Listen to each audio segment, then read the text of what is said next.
Good morning Mukul. बाकी कोई नहीं आया। ये अभी बहुत दिनों से थोड़ी सी डिसकंटिन्यू हो रही थी, क्लासेस रेगुलर नहीं थी, लेकिन अब रहेगी।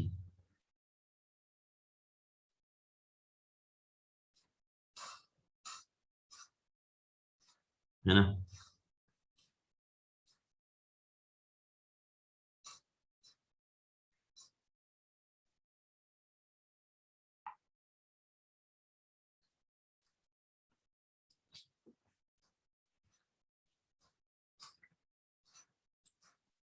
और जब भी क्लासेस अगर नहीं होती है, ऑफ रहती है, तो उस टाइम पे तुम्हारा काम है कि पिछली जितनी भी चीजें हुई है उसको रिवाइज करना। है ना। ऐसे बीच में मौका नहीं मिलता, क्लासेस लगातार रहती तो इस टाइम पे प्रीवियस वाली चीजें रिवाइज की जा सकती है।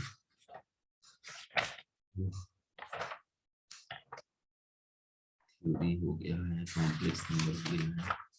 अब बाइनोमियल थ्योरम करनी है। आज से नया टॉपिक शुरू होगा, बाइनोमियल थ्योरम। ठीक है।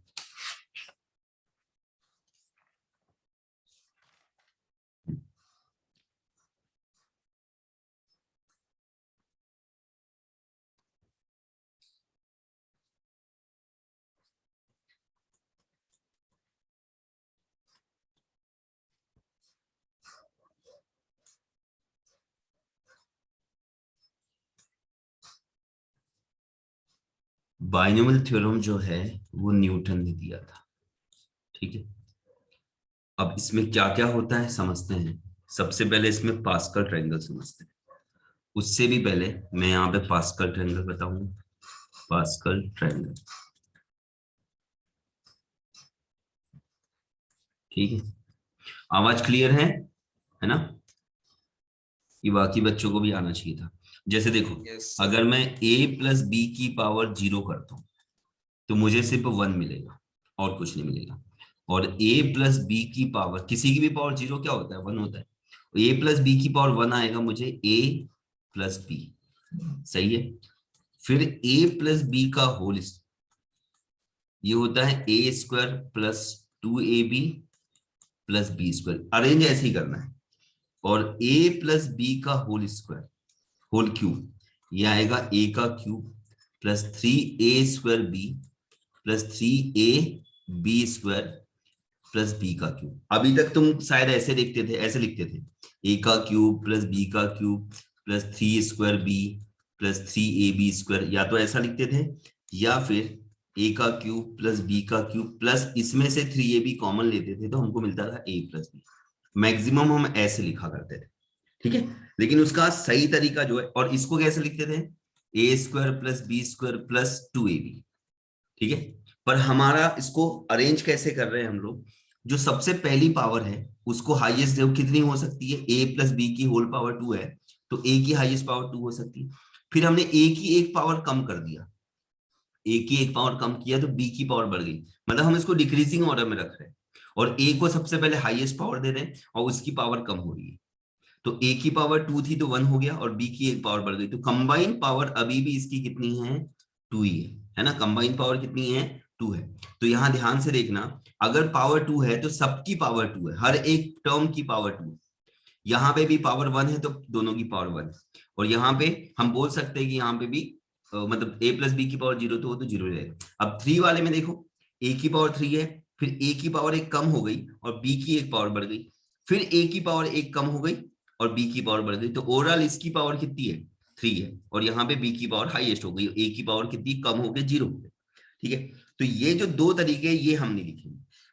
अब इसी तरीके से तुमको समझ में आएगा कि अगर ये सीक्वेंस को हम समझ पा रहे हैं, और मैथ्स में मैक्सिमम पैटर्न और सीक्वेंस चलते हैं, तो उस हिसाब से अगर हम सोचे तो सबसे पहले a की पावर 4 आएगा, फिर आएगा a की पावर 3 और b की पावर 1। अभी कोफिशिएंट नहीं पता हमको क्या होने वाला है, पर हम ये बता सकते हैं कि ये टर्म तो आएंगे, a² b², है ना।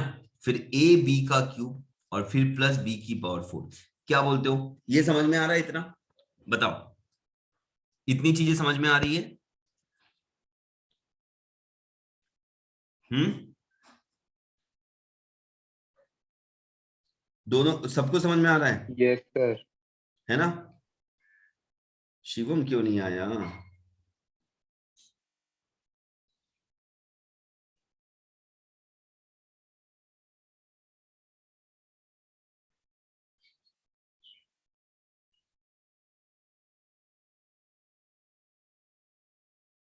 ठीक है ना? क्योंकि स्टार्टिंग क्लास मतलब एकदम बेसिक से चलेंगे तो एकदम क्लियर समझ में आएगा। तो ये समझ में आ रहा है। अब हमको बस इसका कोफिशिएंट नहीं पता है। अच्छा, अगर a प्लस बी की पावर 5 लेंगे तो कैसा होना चाहिए? सबसे पहले a की पावर 5 होना चाहिए, फिर a की पावर 4 होगी b की पावर 1, फिर प्लस a की पावर 3 होगी b की पावर 2, प्लस a की पावर 2 b की पावर 3, प्लस a b की पावर 4, और लास्ट में आएगा b की पावर 5। ऐसे टर्म होना चाहिए। ठीक है।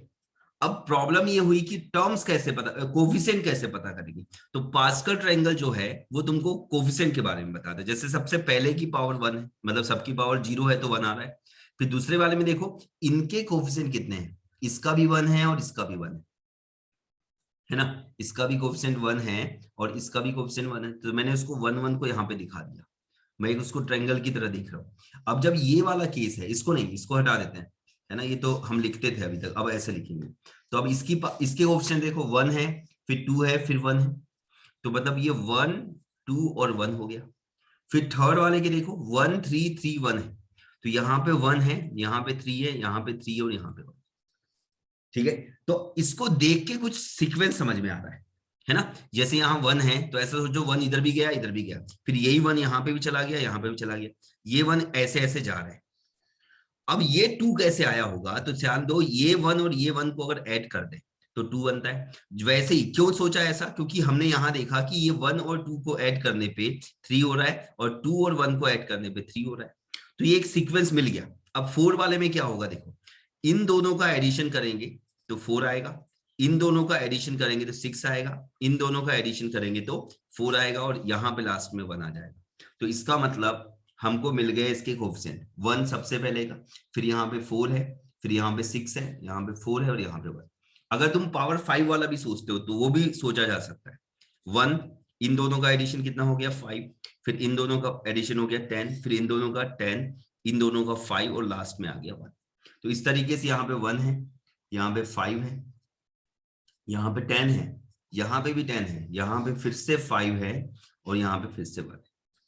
इसका मतलब इस तरीके से हम हर एक का टर्म लिख सकते हैं। मतलब हम पावर 6 भी लिख सकते हैं। अगर तुम्हारा मन करे a प्लस बी की पावर 6 लिख सकते हैं, तो ये a की पावर 6 होगा, फिर a की पावर 5 b, फिर a की पावर 4 b स्क्वायर, फिर a क्यूब b क्यूब, फिर a b की पावर 4, सॉरी a क्यूब है ना, a स्क्वायर b की पावर 4 प्लस a b की पावर 5 और फिर b की पावर 6।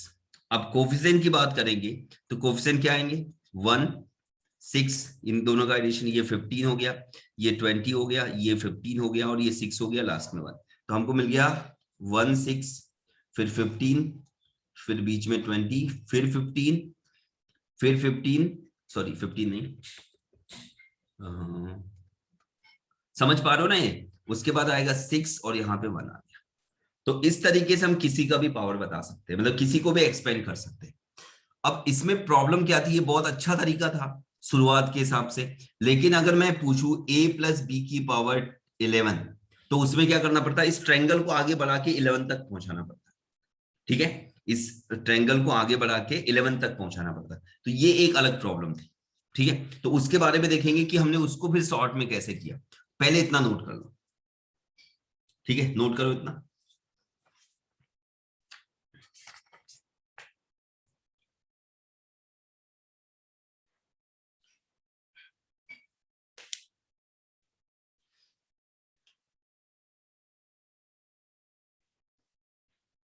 इतना समझ में आ रहा होगा।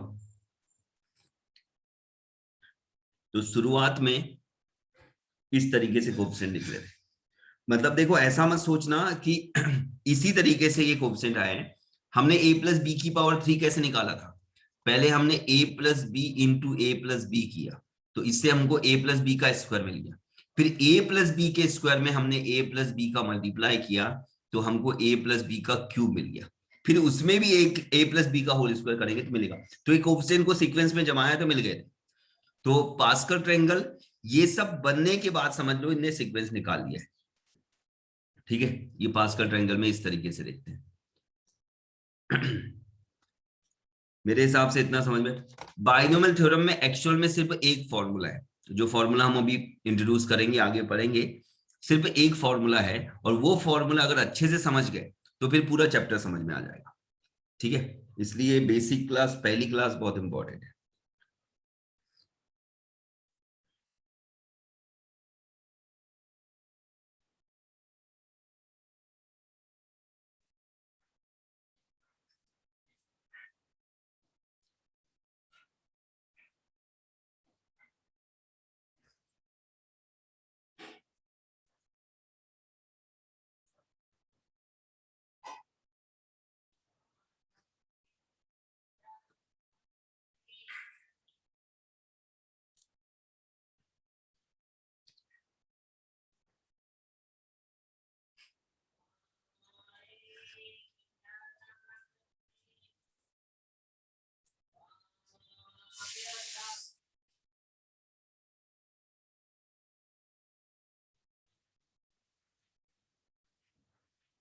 नोट कर लो तो बता देना कि सर नोट कर लिया है।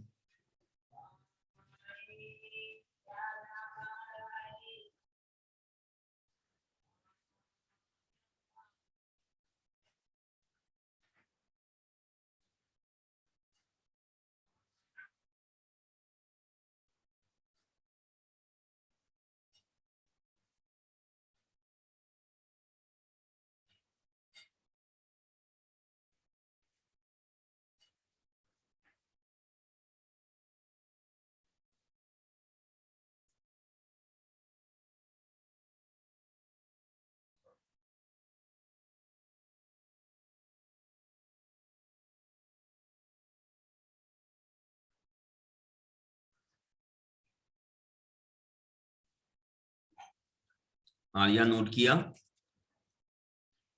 समझते हुए नोट करना है, जो भी मैंने बोला है, बताया है, वो समझते हुए नोट करना है। इसको ऐसे दिखा सकते हो।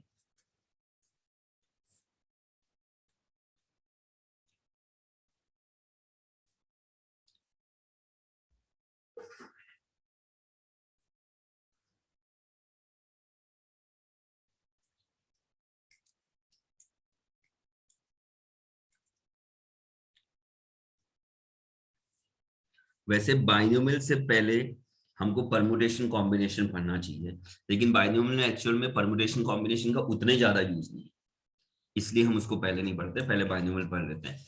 पर हाँ, बाइनोमियल को हम परमुटेशन कॉम्बिनेशन से भी बता सकते हैं। अभी मैं तुमको उस तरीके से भी बताऊंगा कैसे हम देख सकते हैं। आर्या,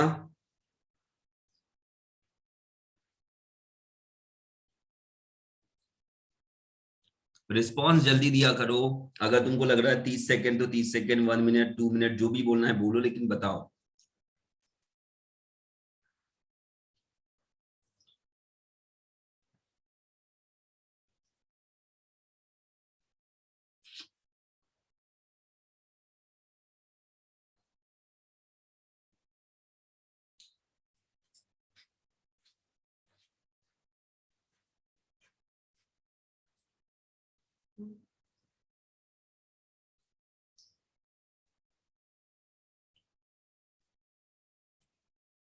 अरे नोट किया या नहीं?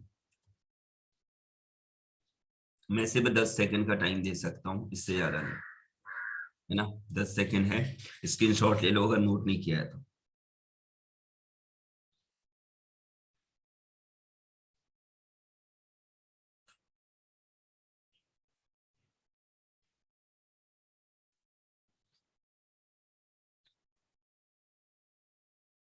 ठीक है, चलो आगे बढ़ते हैं, इसको हटा देते हैं। अब देखो एक और बात, ए प्लस बी का होल स्क्वायर जो था वो a square plus 2ab plus B square हो गया। अगर a माइनस बी का होल स्क्वायर करते हो तो तुमको पता है वो a square minus 2ab plus B square होता है, ये पता है। ए प्लस बी का होल क्यूब क्या होता है? ए का cube plus 3a square b plus 3a² sorry a नहीं, ab² प्लस बी का क्यूब, ठीक है। अब इसी में अगर a माइनस बी का होल क्यूब लेते हो तो क्या आता है, a का cube minus 3a² b plus 3ab² plus b का क्यूब। कैसे आता है, यहां पे माइनस आएगा।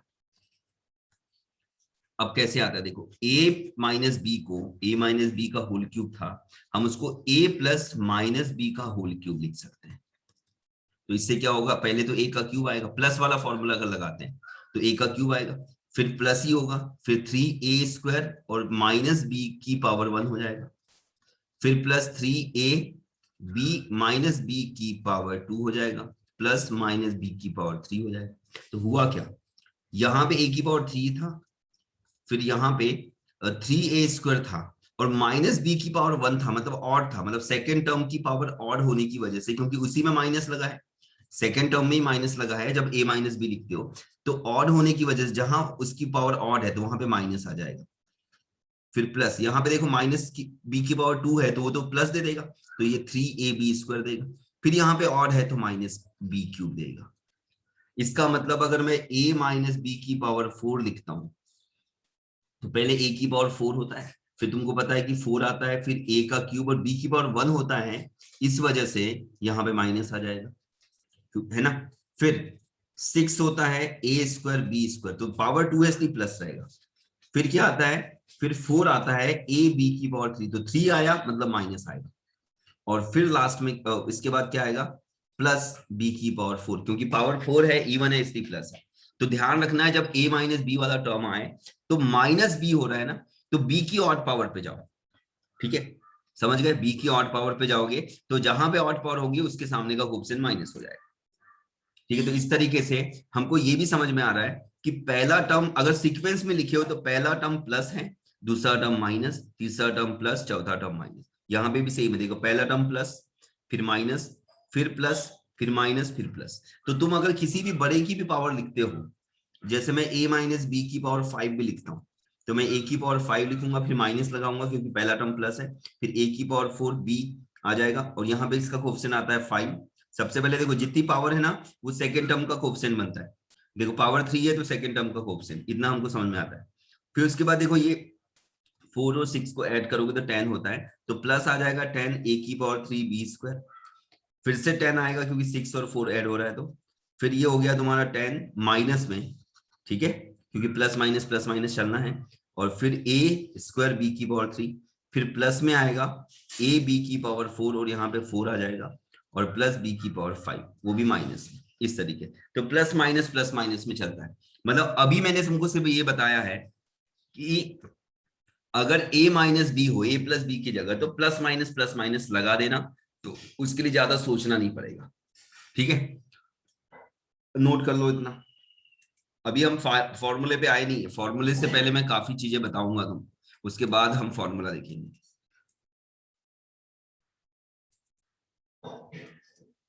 मुझे बता दो इवनिंग टाइम में तुम्हारी क्लास कब रख सकता हूँ, 4 बजे, 5 बजे, 6 बजे, 7 बजे, कोई भी टाइम बताओ, या फिर 4:30 बोल सकते हो, 5:30, 6:30, 7:30, ऐसा कोई भी टाइम बता दो जिस टाइम पे मैं तुम्हारी क्लास ले सकता हूँ।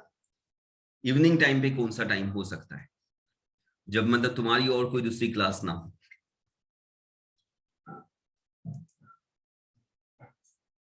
और आर्या तुम मैसेज करो, क्योंकि मुझे समझ नहीं आ रहा है कि तुम हो या नहीं हो क्लास में, क्योंकि रिस्पॉन्स दे नहीं रही हो।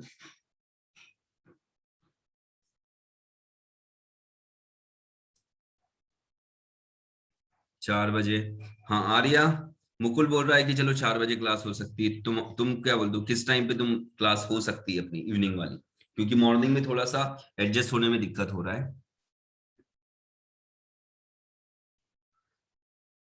बोलो। और सर मेरी एक और क्लास रहती 3:30 से 4:30 फिजिक्स की। तो तो 4:30 से 5:30 रख सकते हैं क्या? वो सर फिर ऑनलाइन उसके होती है कि बाद ऑफलाइन होती है?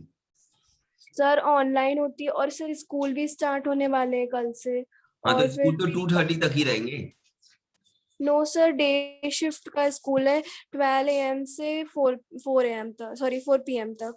4 PM तक, तो फिर तुम्हारी 3:30 से 4:30 वाली क्लास भी एक्सटेंड होगी।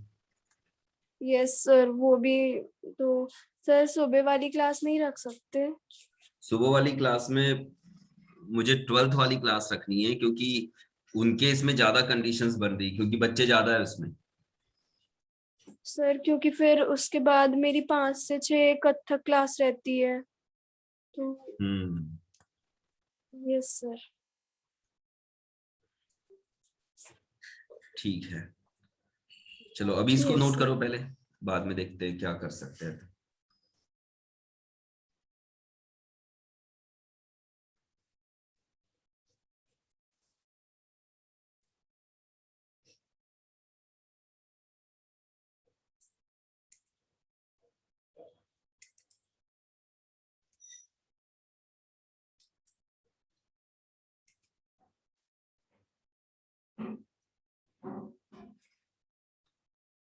अगर तुम लोगों का एक्चुअल में मेन जो एम है वो जेई मेन और एडवांस है, ठीक है, या एडवांस है, जेई एडवांस, तो तुमको पूरा फोकस पीसीएम को देना पड़ेगा, पूरा फोकस फिजिक्स केमिस्ट्री मैथ्स को देना पड़ेगा। और खासकर 11th में तो इन्हीं पे फोकस करना पड़ेगा। 12th में चलो बोर्ड रहती है तो तुम थोड़ा सा अगर हिंदी लेते हो तो हिंदी भी पढ़ना पड़ेगा, वो भी एग्जाम के टाइम पे। ज्योग्राफी लेते हो ज्योग्राफी इंग्लिश को देना पड़ेगा। लेकिन अभी 11th में सिर्फ पूरा फोकस तुमको पीसीएम में देना चाहिए, पूरा फोकस। मतलब अगर तुम गेम वेम में भी इन्वॉल्व होते हो तो उसको छोड़ना पड़ेगा, क्योंकि देखो जब ये कंप्लीट हो जाएगा तुम इंजीनियरिंग में जाओगे। इंजीनियरिंग अगर करने का एम है तो तुम इंजीनियरिंग में जा रहे हो, तो वहां पे तुमको जो करना है वो कर सकते हो, बहुत टाइम रहेगा, हर एक चीज कर सकते हो। लेकिन उससे पहले जरूरी है कि तुम एक अच्छी जगह पहुंच जाओ। बहुत बड़ी लाइफ है, ऐसा कोई दिक्कत नहीं, अभी तो तुम्हारा लाइफ स्टार्ट हुई है। तो डिग्री लेने के बाद, डिग्री में पहुंचने के बाद, 12th कंप्लीट होने के बाद अगर तुम अच्छे कॉलेज में जाते हो, एडवांस में जे एडवांस में सिलेक्शन हो जाता है, आईआईटी मिल जाता है तुमको, या एनआईटी मिल जाता है, जो भी है, गवर्नमेंट अच्छा कॉलेज मिलता है, जो भी है, तो उसके बाद तुम अपने पैशन को आगे बढ़ा सकते हो। और कोई लिमिट नहीं, कहीं तक भी बढ़ा सकते हो सकता है बाद में ऐसा हो जाए कि नहीं ये सब चीजें इंजीनियरिंग करके हमको कोई जॉब नहीं करना है, हमको उसी पैशन को बढ़ाना है, तो बढ़ा सकते हो। लेकिन अगर अभी तुम कॉलेज के बारे में सोच रहे हो तो फिर पूरा फोकस इस पे करो। क्योंकि बाकी चीजें जैसे गेम्स खेलते हो, अगर कोई किसी का क्रिकेट में पैशन है, फुटबॉल में है, तो वो चीजें तुमको थका देगी फिजिकली, और ये जो पढ़ाई है ये मेंटली थका देती है। तो तुम दोनों तरीके से तुम्हारी एनर्जी बहुत कम हो जाएगी, है ना। मैं फोर्स नहीं कर रहा हूं, लेकिन तुम इस चीज को सोचना। मैंने बस एक डायरेक्शन चीजें बताई है तुमको, है ना। जब तक पूरा फोकस नहीं करोगे एग्जाम निकलने वाला नहीं है। तुम ऐसा बिल्कुल नहीं कर सकते हो, मतलब ये हो ही नहीं सकता कि तुम दो चीजों में फोकस करो, कहीं और भी तुम्हारा पैशन है उसमें फोकस करो, और जेई मेन और एडवांस में फोकस करो और ये निकल जाए। अगर निकल भी जाएगा इसका मतलब अगर वो फोकस हट गया होता और पूरा फोकस इस पे होता, तो अगर तुमको फोकस के बाद दो जगह पे लगा रहे हो उसके बाद एनआईटी मिलता है, तो पक्का तुम आईआईटी में जा सकते थे। और ऐसा नहीं है कि तुम अभी 11th और 12th में ही बाकी चीजों में ध्यान दे सकते हो, यही 2 साल है तुम्हारे पास, ऐसा बिल्कुल नहीं है। तुम 12th के बाद भी पूरी चीजों पे फोकस कर सकते हो और बहुत अच्छे से कर सकते हो। अभी तो ऐसा है ना कि अगर तुम गेम्स खेलते हो या कोई दूसरी एक्टिविटीज है तो उसको बाद में घर पे आके ज्यादा प्रैक्टिस नहीं कर सकते हो, क्योंकि उसके लिए तुमको फिर बाद में ये जेई मेंस और एडवांस का पढ़ना पड़ेगा। तो जब तुम फोकस ही नहीं कर पा रहे हो दूसरी चीजों पे ज्यादा अच्छे से, तो वैसी क्लासेस रखने का मतलब नहीं है। सोच के देखना इस बारे में, है ना। चलो हम आगे बढ़ते हैं। तो तुमको समझ में आ गया ए प्लस बी ए माइनस बी, ठीक है। अब मैं तुमको एक और तरीका बताता हूँ। जैसे ए और बी है, मैं यहाँ पे लिख रहा हूं, मेरे पास प्लेसेस है। अगर मैं लिखता हूं ए प्लस बी का होल स्क्वायर, या चलो पावर वन, ध्यान से समझना इस बात को, ये मेरा तरीका है समझाने का, तो इसको ध्यान से समझना। तो ये आता है। अब इसको मैं बोलता हूँ कि तुम्हारे पास, याद रखना जब तुम पी एंड सी पढ़ोगे, मतलब परमुटेशन एंड कॉम्बिनेशन पढ़ोगे, तो प्लस का मतलब, प्लस कब आता है जब तुम और लगाते हो, किसी भी दो कंडीशंस में और यूज करते हो तो प्लस आता है। और मतलब पता है ना तुमको, हम हिंदी में उसको या बोलते हैं। मतलब जैसे हम बोलेंगे कि मैं, जैसे तुम अगर कॉलेज में हो या स्कूल में हो तो तुम बोलोगे या तो मैं घर जाऊंगा, ठीक है, या मैं कोचिंग जाऊंगा, है ना। सीधे मैं या तो घर पे जाऊंगा और पढ़ाई करूंगा, घर जाऊंगा या कोचिंग जाऊंगा। ठीक है, या ऐसा बोल दो कि कुछ और ले लेते हैं, ऑप्शन ले लेते हैं कुछ, कि तुम जैसे क्लास में हो, ठीक है, और तुम बोल रहे हो मैं घर जाऊंगा या पढ़ाई करूंगा, ठीक है, तुमने बोला कि या तो मैं घर जाऊंगा या पढ़ाई करूंगा। तो अगर तुम घर जाते हो तो तुम्हारी बात सही होगी क्योंकि तुमने और लगाया है, या तुम कहीं पे भी जाके पढ़ाई करते हो, स्टडी करते हो, तो भी सही है। तो और वाले केस में क्या होता है, अगर तुमने दो कंडीशंस बोली है या दो स्टेटमेंट बोला है, ठीक है, उसमें से कोई एक काम भी करते हो तो करेक्ट।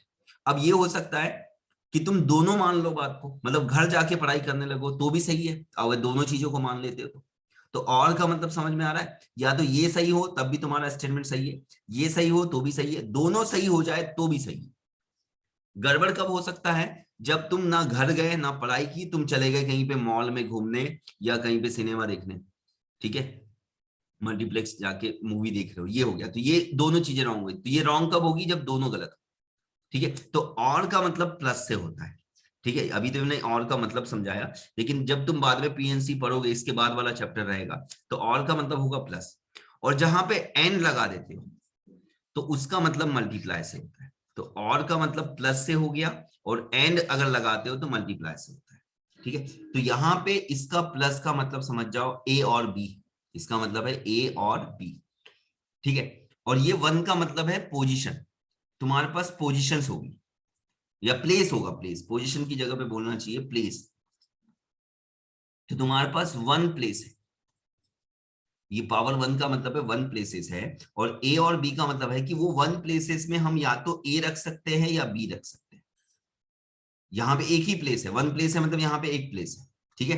तो एक प्लेस में मैं क्या रख सकता हूँ, एक ही प्लेस है तो मैं बोलूंगा या तो मैं ए रखूंगा या मैं और में बोलूंगा बी रखूंगा। एक ही प्लेस है तो या तो ए रख सकता हूं या बी रख सकता हूं, और ए और का मतलब हो गया ए प्लस बी, तो हमको ए प्लस बी मिल गया। अब दूसरा केस देखो, ए प्लस बी की पावर 2 वाला देखो, तो हमारे पास टू प्लेसेस है और अंदर ऑप्शन कितने हैं, वही ए और बी है, इसका मतलब है ना, इसका मतलब ए और बी, तो दो प्लेसेस है। अब तुम इसमें या तो ए रख सकते हो या बी रख सकते हो, तो मैं अब इनमें केसेस बना रहा हूं, क्या हो सकता है, पहले प्लेस पे मैंने ए रख दिया, ठीक है, और दूसरे प्लेस में भी मैंने ए रख दिया, ठीक है। और अब देखो, पहले प्लेस में मैंने ए रखा और एंड लगाऊंगा, एंड दूसरे प्लेस में भी मैंने ए रखा, तो इन दोनों के बीच में ए लगा, मतलब कि ए इंटू ए हो गया, एंड लगाया हूं बीच में, समझ लो। अगर मैंने बोला कि मेरे पास दो प्लेसेस है और उसमें मैं क्या रख सकता हूं, या तो ए रख सकता हूं या तो बी रख सकता हूं, तो अगर मैं कोई एक प्लेस में रख देता हूं ए, तो क्या मेरा काम कंप्लीट हो गया है, एंड का मतलब होगा, तुमको समझ में आएगा, अगर तुम्हारा जॉब कंप्लीट हो गया है, जो टास्क दिया गया था वो कंप्लीट हो गया है, तो इसका मतलब ठीक है, उसमें और वाला केस होगा। फिर कोई एक जॉब करने पे भी काम कंप्लीट हो जाए तो और लगता है, लेकिन अगर दोनों कंपलसरी है तो क्या लगेगा, एंड, मतलब कि एंड तब लगता है जब कंपलसरी कंडीशन हो, और कब लगता है, जब ऑप्शनल कंडीशन। मैंने यहाँ पे ऑप्शन दिए थे कि घर जा सकते हो या पढ़ाई कर सकते हो, एंड का मतलब कंपलसरी होता है, मतलब मैं बोलूंगा तुमको घर जाना है एंड पढ़ाई करनी, तो तुमको घर ही जाना पड़ेगा और घर पे ही पढ़ाई करना पड़ेगा। अगर तुम सिर्फ क्लास में बैठ के पढ़ाई कर रहे हो तो भी गलत हो गई, मेरी बात नहीं माने हो, अगर तुम घर चले जाते हो पढ़ाई नहीं करते हो तो भी गलत हो गया। तो एंड वाले केस में कंपलसरी होता है दोनों कंडीशंस को मानना, कोई एक भी कंडीशन नहीं माने तो गलत बात होगी, ठीक है। तो यहां पे क्या होगा, अगर मैंने बोला है कि दो प्लेसेस है और दोनों में से किसी एक, मतलब दोनों प्लेसेस में हमको ए या बी रख सकते हैं, तो मैंने पहले में ए रख दिया लेकिन दूसरे में कुछ नहीं रखा, तो मेरा जॉब डन नहीं हुआ है, मेरा काम कंप्लीट नहीं हुआ है, तुमने मेरी बात मानी नहीं। तो तुमको दोनों जगह पे रखना पड़ेगा और दोनों प्लेस पे रखना कंपलसरी है। कंपलसरी का मतलब बीच में एंड है, क्योंकि तुम पहले में रखे, मैंने फर्स्ट प्लेस में ए रखा एंड दूसरे प्लेस में भी मैंने ए रखा, तो एंड की वजह से मल्टीप्लाई आएगा और इसका मतलब हो गया ए स्क्वायर। अब दूसरे प्लेस में ऑप्शन क्या हो सकता है, मैं पहले में ए रख देता हूं, दूसरे में भी ए रखूंगा, तो वो कंडीशन तो पहले आ चुकी है, अब अलग कंडीशन देख रहे हैं, तो मैं एंड दूसरे में रखता हूं बी, तो ये मिल गया ए बी, मल्टीप्लाई करेंगे तो हमको ए बी मिल गया। अब पहले में मैंने बी रख दिया और दूसरे में मैंने ए रख दिया, तो मुझे मिल गया बी ए। अब बी ए और ए बी सेम ही है तो मैं इसको ए बी लिख सकता हूं, और दूसरे प्लेस में मैंने बी रखा, और मतलब पहले प्लेस में और दूसरे प्लेस में भी ए बी रखा, तो बी इंटू बी, ये हो गया बी स्क्वायर। अब हमारा जो पहला काम था, जब मैंने पहले प्लेस में मतलब ए रखा था, दूसरे में ए रखा था, तो मेरा काम कंप्लीट हो गया था। मैंने और में बताया कि दूसरी केस भी हो सकती है। पहला केस से भी हो गया था, मैंने फर्स्ट में ए रख दिया, दूसरे में ए रख दिया, तो हो तो गया, दोनों प्लेस पे रख दिया। पर मैंने और में बोला कि हो सकता है पहले में ए और दूसरे में बी रख दूं, और में बोला पहले में बी और दूसरे में ए रख दूं, फिर और में बोला हूं कि बी और बी रख देता हूं। तो ये चारों केसेस के बीच में और लगा है, इसका मतलब इन चारों के बीच में क्या लगेगा, प्लस लगेगा। तो इससे हमारा a प्लस बी का होल स्क्वायर क्या आ जाएगा, पहला ए स्क्वायर। अब ए बी और बी ए, वो भी ए बी है तो उसको हम 2ab बोल सकते हैं, और लास्ट वाले को बी स्क्वायर लिख सकते हैं। ये इसका एक डिटेल वाला तरीका हुआ। इसमें हमने परमुटेशन कॉम्बिनेशन यूज किया है, मतलब इसमें और का मतलब हो गया तुम्हारा और एंड वाला केस है। तो उस ये मतलब बाद में डिटेल में पढ़ोगे, तो परमुटेशन कॉम्बिनेशन में हम ये सब यूज करते हैं। अब अगर a प्लस बी की पावर 3 की बात करते हैं, तो हमारे पास प्लेसेस कितनी है, 3 प्लेसेस है, ठीक है। अब तुम 3 प्लेसेस में क्या क्या रख सकते हो, 3 प्लेसेस के लिए ऑप्शन कितने हो सकते हैं, 3 प्लेसेस के लिए तुम्हारे पास बहुत सारे ऑप्शन होंगे, तो वो भी निकाला जा सकता है कि टोटल ऑप्शन कितने, ठीक है। लेकिन अभी हम देखते हैं। अब मैं पहले प्लेस में ए रख देता हूँ, सॉरी यहाँ पे नहीं रखते हैं, यहाँ पे तो हम बता रहे हैं कि 3 प्लेसेस है। मैंने पहले में ए रख दिया, एंड दूसरे में भी ए रख दिया, एंड तीसरे में भी ए, तो बी का क्यूब मिल गया, ए का क्यूब मिल गया। अब पहले में ए रखता हूँ, दूसरे में ए और लास्ट में बी रख देता हूँ, तो ये मिल गया मेरे को ए स्क्वायर बी। अब मैं पहले में ए रखता हूँ, दूसरे में ए रखता हूँ, और सॉरी दूसरे में बी रखते हैं और इसमें ए रख देते हैं, तो ये भी ए स्क्वायर बी मिलेगा। फिर एक ऑप्शन हो सकता है कि पहले में ए रखता हूं, दूसरे में बी रखता हूं, तीसरे में भी बी रखता हूं, तो मुझे मिलेगा ए बी स्क्वायर। फिर एक ऑप्शन हो सकता है कि पहले में बी रखते हैं, क्योंकि ए वाले पूरे हट गए, ए वाले पूरे ऑप्शन हो चुके हैं, अब दूसरा बी रखते हैं और यहाँ ए रख दो और यहाँ पे ए रख दो, तो ये हो गया ए स्क्वायर बी।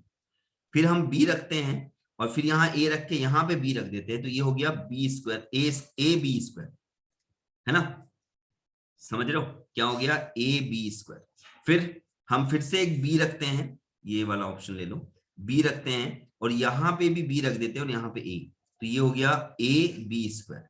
और फिर लास्ट वाले में अच्छा बी रखते हैं, बी रखते हैं और यहाँ पे बी रख देते हैं, तो यहाँ पे कितना हो गया, ये हो गया बी का क्यूब।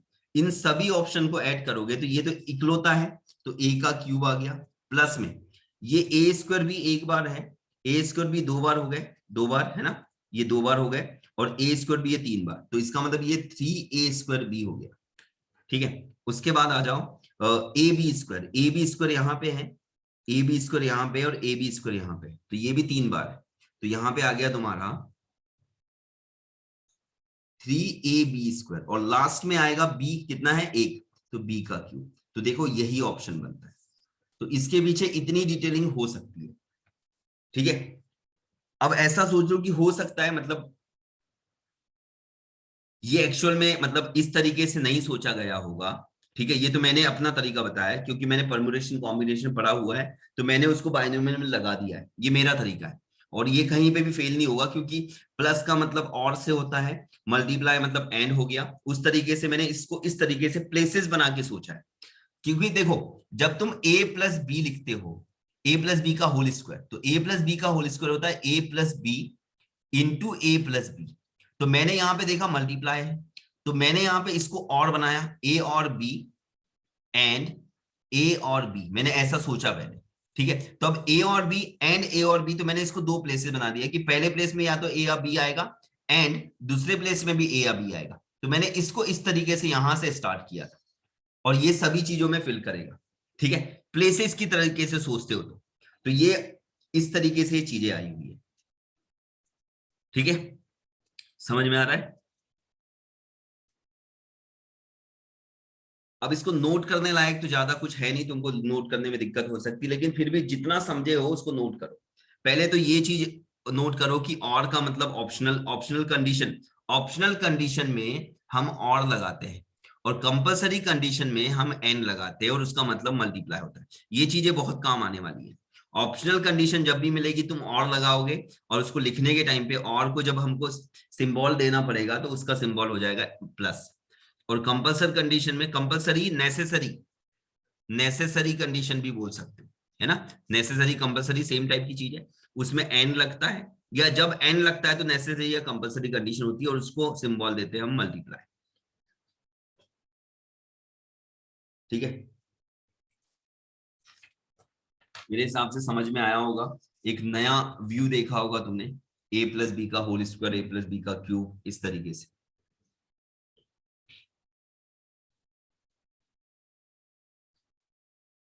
ये जो चीजें हैं मैंने कॉलेज के टाइम पे सोचा था इस तरीके से, कि ए प्लस बी का स्क्वायर को हम ए plus B into A plus B लिखते हैं, तो प्लस का मतलब ए और बी हो सकता है, मल्टीप्लाई मतलब एंड, और ए और बी, इसका मतलब ये दो प्लेसेस हो सकती है जिनमें हम या तो ए और बी रखेंगे और दूसरे प्लेस में भी ए और बी, तो 3 के लिए वही 3 प्लेसेस हो जाएंगे। और ये मैंने ट्राई करके देखा और ये बिल्कुल फिट बैठता है। ठीक है,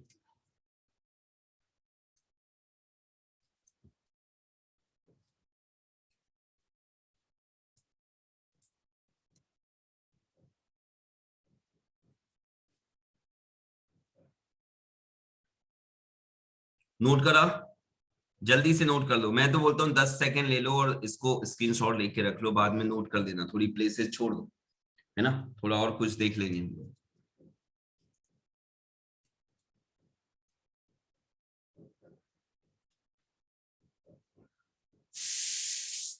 10 सेकंड, 10 सेकंड दे रहा हूं।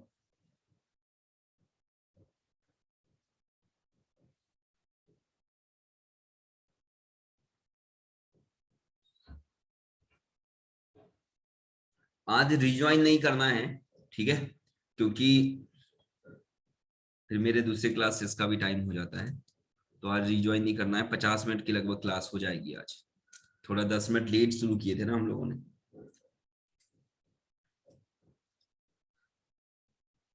ठीक, चलो हटा देते हैं इसको।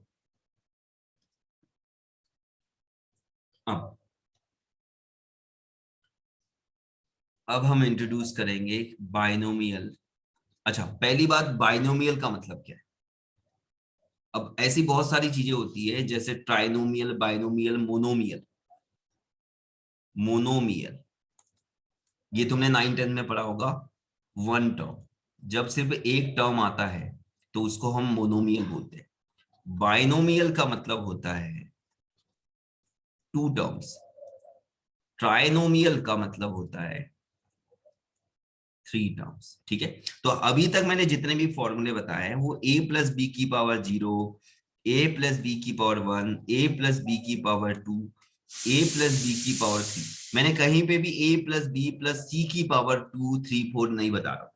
हम सिर्फ 2 टर्म देख रहे हैं और उनकी पावर देख रहे हैं, मतलब हम बाइनोमियल की पावर देख रहे हैं जिसमें 2 टर्म है, a plus B, A plus B, A plus B, है ना। तो ये बाइनोमियल का मतलब हो गया कि अंदर वाले जो टर्म है वो कितने हैं, वो 2 टर्म है, इसलिए उसका नाम बाइनोमियल है, बाइनोमियल थ्योरम। ठीक है, कॉम्बिनेशन में हम लोग फिर थोड़ा ट्राइनोमियल भी देखते हैं और पॉलिनोमियल भी देखते हैं, है ना। ठीक है, पॉली मतलब बहुत सारे टर्म हो जाएंगे। ठीक है, इतना समझ गए। हाँ, अब आते हैं हम लोग बाइनोमियल कोफिशिएंट पे।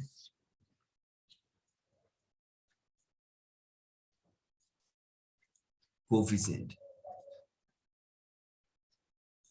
ठीक है, तो ये होता है एनसीआर। ठीक है, बाइनोमियल कोफिशिएंट होता है एनसीआर, इसको हम बोलते हैं, इसको बोला जाता है, सी का मतलब जो होता है वो कॉम्बिनेशन, थोड़ा सा कन्वर्जेशन कॉम्बिनेशन से रिलेटेड है, तो कॉम्बिनेशन है। कॉम्बिनेशन का मतलब होता है सिलेक्शन, मैं बोलूंगा इसको ओनली सिलेक्शन। तो एनसीआर का मतलब क्या होता है, ठीक है, एनसीआर का मतलब होता है फ्रॉम एन ऑब्जेक्ट, अगर तुम्हारे पास टोटल एन ऑब्जेक्ट है, from N object R object R select. मतलब एनसीआर का सीधा मतलब होता है कि एन में से तुम आर ऑब्जेक्ट सिलेक्ट कर सकते हो। ठीक है, तो इसको देख के समझ में आता है कि अगर एन में से आर ऑब्जेक्ट सिलेक्ट कर सकते, तुम्हारे पास टोटल ऑब्जेक्ट है एन, उसमें से तुमको आर ऑब्जेक्ट सिलेक्ट करना है, तो सीधी सी बात है कि आर को एन से कम होना पड़ेगा, बराबर हो सकता है, क्योंकि जैसे 5 है ऑब्जेक्ट तो 5 हम सिलेक्ट कर सकते हैं मैक्सिमम, हम 6 सिलेक्ट कर सकते हैं क्या, हमारे पास ऑब्जेक्ट 5 है, हम 6 सिलेक्ट नहीं कर सकते, मतलब एन की वैल्यू, आर की वैल्यू जो है वो एन से के बराबर हो सकती है या छोटी होगी। अब सिलेक्ट करने की बात है, ऑब्जेक्ट की बात है, तो ऑब्जेक्ट नेगेटिव भी नहीं हो सकते, मतलब आर भी तुम्हारा पॉजिटिव होगा, एन भी तुम्हारा क्या होगा, पॉजिटिव। समझ गए? अब इसका फॉर्मूला क्या होता है, एनसीआर का फॉर्मूला होता है N factorial upon N minus R factorial और आर फैक्टोरियल। मैंने थोड़ा बहुत कॉम्बिनेशन के लिए फैक्टोरियल बताया था, तुमको याद होगा। अगर मैं 3 फैक्टोरियल बोलता हूँ, ठीक है, शुरुआत करते हैं 0 फैक्टोरियल से। बाय डिफॉल्ट 0 फैक्टोरियल को बताया था मैंने कि वो 1 होता है, इसको सॉल्व करके भी बताया था, प्रूव करके। और 1 फैक्टोरियल भी हमारा 1 होता है। 2 फैक्टोरियल को लिखते हैं हम 2 into 1, मतलब 2 आ जाता है। 3 फैक्टोरियल को लिखते हैं 3 into 2 into 1, तो ये हो जाता है 6। 4 फैक्टोरियल को हम 4 into 3 फैक्टोरियल भी लिख सकते हैं, क्योंकि ये 4 into 3 into 2 into 1 होता है, तो ये जो है ये 3 फैक्टोरियल, तो ये होता है 24। ऐसे ही 5 फैक्टोरियल निकालोगे तो 120 हो जाएगा, 6 फैक्टोरियल निकालोगे तो 720 हो जाएगा। इसमें सबसे मस्त मैंने बताया था कि 7 फैक्टोरियल होता है ना। 7 फैक्टोरियल याद रखना है, ये बड़ा अच्छी वैल्यू आती है 5040। इसके साथ साथ अगर तुम 7 into 8 into 9 into 10 भी करते हो तो भी उतना ही वैल्यू आता है, मतलब 1 से लेके 7 तक का टर्म और 7 से लेके 10 तक का मल्टीप्लीकेशन, ये दोनों चीजें सेम आती है, तो बड़ा अच्छा नंबर है 5040। ठीक है ना, बहुत मस्त नंबर है 5040। ठीक है, तो ये याद रखना होता है, इतनी चीजें याद रख सकते हो। तो फैक्टोरियल हमको पता है, अगर मैं n फैक्टोरियल लिखता हूं तो इसका मतलब होगा n इंटू एन माइनस 1, उससे एक कम करो, फिर उससे एक कम करो, फिर उससे एक कम करो, कब तक करते जाओ, जब तक 3 इंटू 2 इंटू 1 ना आ जाए, 1 तक हमको लेके जाना पड़ता है। तो कोई भी नंबर होगा तो वो नंबर उससे कम कम करते करते 3 to 1 तक जाना है, मल्टीप्लाई करना है।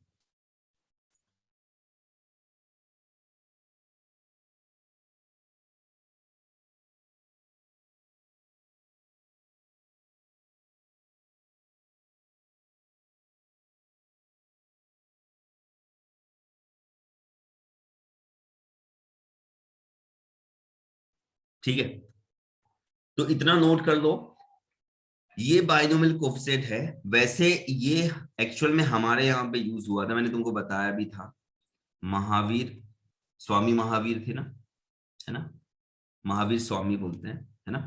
तो महावीर स्वामी ने इसको इंट्रोड्यूस किया था, इसका नाम था चयन सूत्र, जिसको बाइनोमियल कोफिशिएंट के नाम से दिया गया। तो यहां से वो चीजें वहां गई है, न्यूटन के पास उसके स्टूडेंट लोगों ने पहुंचाई थी, उसके बाद उसने इसका यूज किया हुआ है, लेकिन ये हमारे यहाँ पे उससे पहले आ चुका था, ये सब फॉर्मूले हमारे यहाँ पे पहले से बने हुए थे। ठीक है, उसका फिर यूज करके उसने कॉम्बिनेशन वाली चीजें और वो सब चीजें दी है। पर ये चयन का मतलब क्या होता है, सिलेक्शन, तो ये भी सिलेक्शन के लिए यूज होता है ना, तो इसलिए इसका नाम चयन सूत्र रखा था।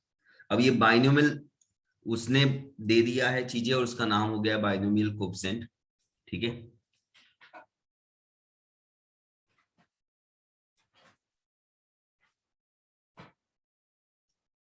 नेक्स्ट वाली क्लास में हम देखेंगे कि इसका यूज हम कैसे करने वाले, तो मैंने ये इंट्रोड्यूस कर दिया है।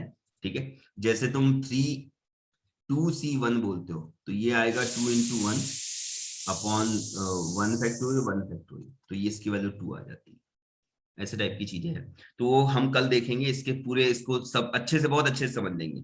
ठीक है, पर आज के लिए इतना ही रखते हैं, है ना। जितना मैंने पढ़ाया उसको रिवाइज कर लेना अच्छे से। ठीक है,